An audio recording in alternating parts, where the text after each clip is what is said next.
Bonjour, bienvenue sur ma chaîne Curiosité de Cécile. Donc, je vais finir le challenge qui a été créé par la chaîne de Miss Florence et la chaîne de Sabrina Passion des Oracles avec la dernière partie.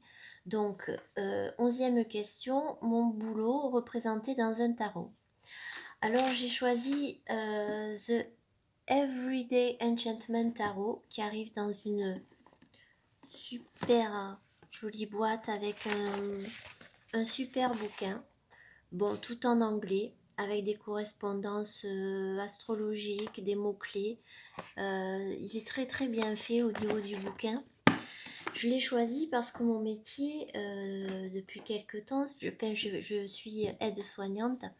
Et en fait, dans ce tarot, j'y retrouve vraiment tout, voilà, déjà la vie quotidienne, la vie telle qu'elle est, avec ces personnes qui sont soit, voilà, il y en a qui sont gays, il y en a qui sont plutôt confrontés à des difficultés.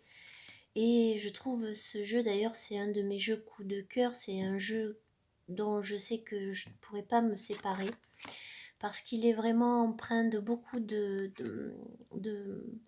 d'authenticité. Il y a beaucoup d'émotions dans ce tarot et il est en lien avec mon boulot puisque quelque part, voilà, on est confronté dans ce travail-là à, à beaucoup d'émotions, euh, à des choses très concrètes, la maladie, voilà. Donc c'est un tarot qui pour moi me parle, vous voyez.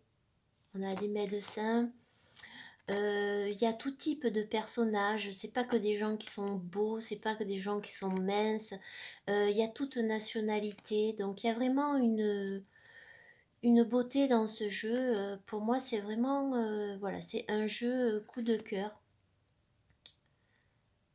Et un jeu qui est très facile à comprendre au niveau des images, hein, qui peuvent être pour un débutant par exemple. Voilà, pour moi, c'est ce jeu-là qui va vraiment représenter la vie telle qu'elle est, et qui représente bien le don à l'autre, le don de soi, l'empathie, tout ça que je peux retrouver dans mon travail. Voilà, ça c'était pour le tarot qui représente mon travail.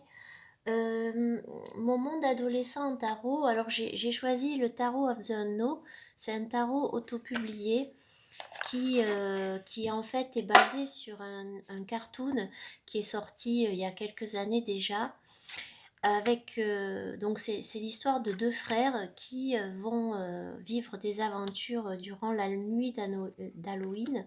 Ils vont être perdus dans une forêt et rencontrer différents personnages.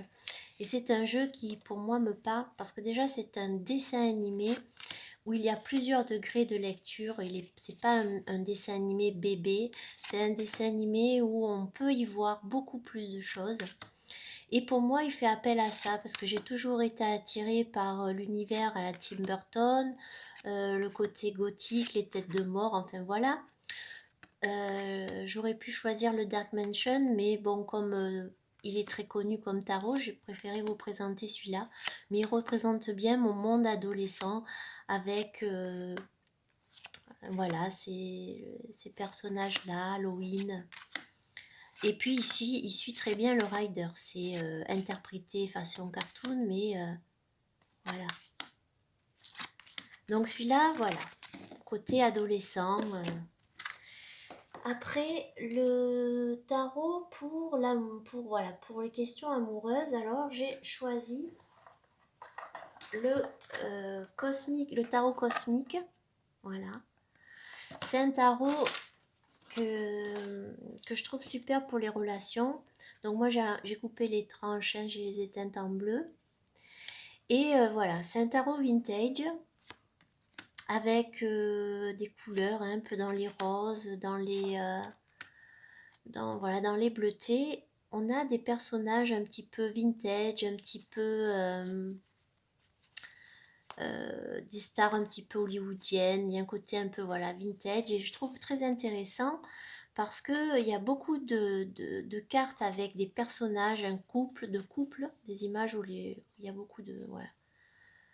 Et ce qui est intéressant dans ce tarot, c'est par exemple si vous prenez l'amoureux et la dame d'épée, vous voyez que dans la carte de la reine d'épée, on a les mêmes personnages que dans les amoureux. Et par exemple, si vous prenez le 6 de coupe, qui est une carte de partage, de communion, etc. Si vous prenez le 7 de coupe à côté, qui est plus du domaine des illusions, on a ces deux personnages qui sont représentés, que l'on retrouve ici. Donc, suivant les tirages, vu qu'il y a plein de petits symboles, de petits détails cachés, ça peut donner des interprétations intéressantes. Et c'est pour ça que celui-là, je l'aime bien. J'aime ses couleurs, j'aime son côté vintage. Il est très riche, très détaillé.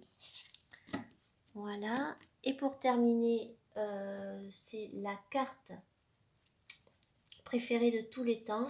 Et bien moi, c'est celle-ci. C'est celle qui fait partie de The Everyday Enchantment Tarot que je vous ai montré. Pourquoi? Ben en fait, ce jeu, quand j'ai vu cette carte, en fait, elle m'a émue parce que c'est la mort, c'est quelque chose que je connais bien, et quand j'ai vu cette carte-là, ben elle m'a touchée. Et Et puis aussi, elle fait partie voilà, de ce métier-là que je fais. Mais voilà, c'est surtout que personnellement, elle m'a touchée, moi, en tant que, voilà, en tant que personne. Voilà, et bien c'était la dernière partie de ce challenge. Je remercie tout le monde qui a regardé ma vidéo et puis je vous dis à bientôt. Au revoir.